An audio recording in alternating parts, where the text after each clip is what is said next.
নীরব কেন আয়না ফিরে আয় সোনা যে আমার ফাতিমা ফাতিমা জননী ইমাম হোসেনের রক্তে লেখা বলো কারবালার কাহিনী কার আশার পথ চেয়ে বসে গো সকিনা ও মা ফাতিমা আজ নীরব কেন নয়ন ভরে অশ্রু কেন আধার হলো আকাশ কাঁদে বাতাস কেঁদে গেল সূর্য ডুবে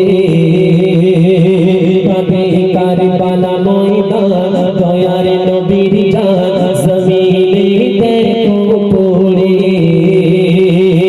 আধার হলো আকাশ কাঁদে